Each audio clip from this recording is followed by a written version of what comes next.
because there are so many miniature board games. Who has the time?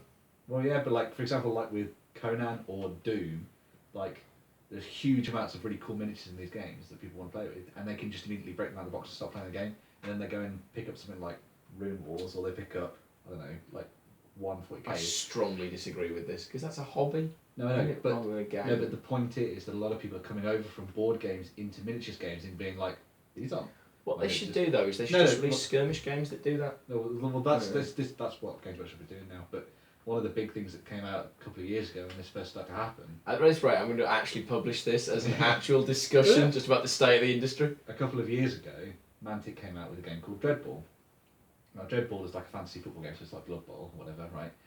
And so many people, it was marketed as a board game, and so many people were coming over from like a whole bunch of stuff that was out at the time, like board games and stuff, which had really cool miniatures in them, especially FFG ones.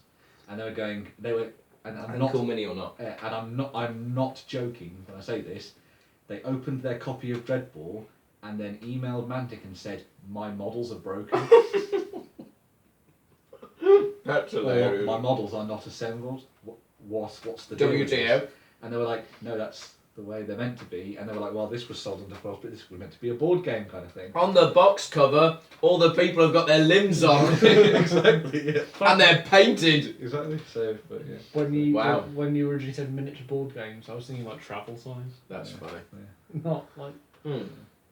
All right, then, to make this relevant, this discussion, what board game, and this will be interesting because you're coming at this from someone who's never played a hobby game, what board game do you think He's has... played Warhammer 40,000 once.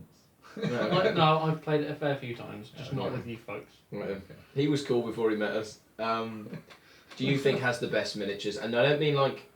And that's the best of what you judge to be the best. So for someone like Ben, it might be on a sculpting level, or someone like Alec, it might be a utility level, or whatever. So what do you think has the best miniatures? Which Me. board game? And Alec, I Yeah, can talk to more than one Well, it's person. just you look at me, but if I I'm was, friends with both of you. I'm my own person. if I was going, the company that makes the best miniatures It's that I think is weird with their Malifaux range. What board game are they?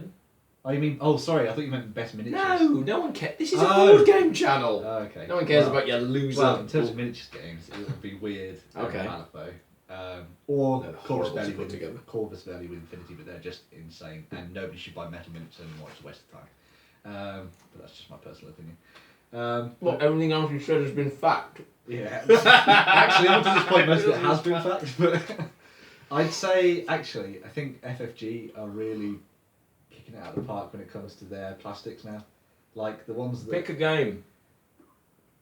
Doom is a prime example of really high quality plastic miniatures in board And games. if you check out Uppercut Gaming on Twitter, you can see some of those minis. Before that, however, Oh. I would say that, and I think it's going to be an up-and-coming company that's doing it, Mythic Games, they are the people that are behind Conan. Mm. Well, Mythic Games and Monolith, they're kind of behind Conan, and obviously they're going to be behind Mythic Battles Pantheon as well. Is that a board game? It's a board game. It's a board Really? game with miniatures on it, yeah. It has a board. It's a board game with miniature skirmish battles on it that you play. It has a board. Yeah. Oh. Yeah. Right. then. I'm getting it at the end of the year, so it should be pretty fun. So. Would you count Rune Wars as a board game? No, because Rune Wars doesn't have any board. It's a But you proper would count Battle.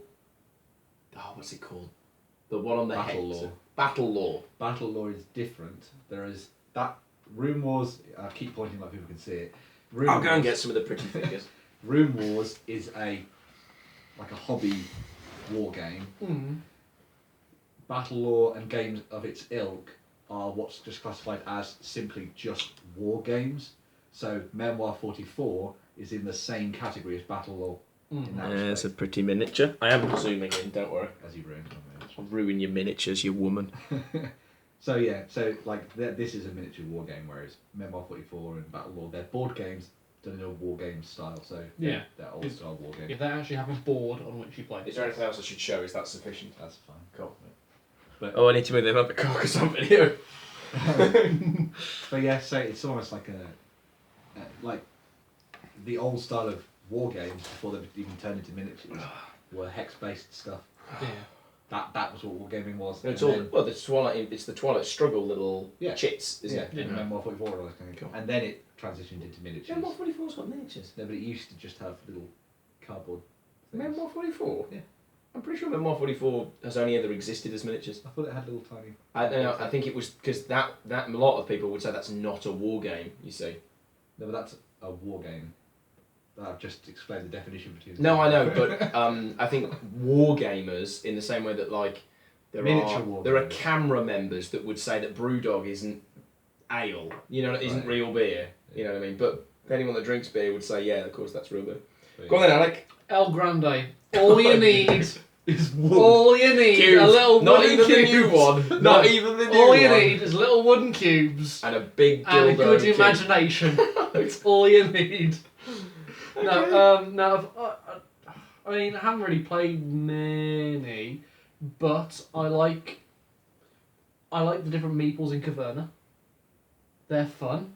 I know, but I haven't played things with miniatures, have I? Oh, you Like- see, like- you know what I thought you were I've going to played, say? I've played Blood Rage. You know what I thought you were going to Dracula. say? I've played Fury and Fury- Dracula. I've played Because Fury I and actually Dracula. think, because from Alec's point of view, which is like not looking at a miniature as whatever, the miniatures in Fury really, like, if they were tokens, it would not be the same. No, yeah, it wouldn't be the Do same. you know what I mean? If they were little wooden meeples, it wouldn't be the same. If they were little cubes, it wouldn't be the same. That miniature actually has a purpose in that game. Yeah, yeah. Would they be better painted? Yes. It's all basically you angling with your paint these things. I mean, yeah, the Blood Rage ones look nice.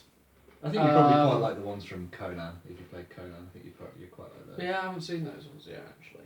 But Blood Rage has some I'm not fun. going to ask my favourite I miniatures. found- Hey Tom, what are your favourite miniatures from Formula D. Why don't you say X-Wing or something? Like a real game. I don't. But X-Wing isn't a board game, it's a miniature game. It is a miniatures game.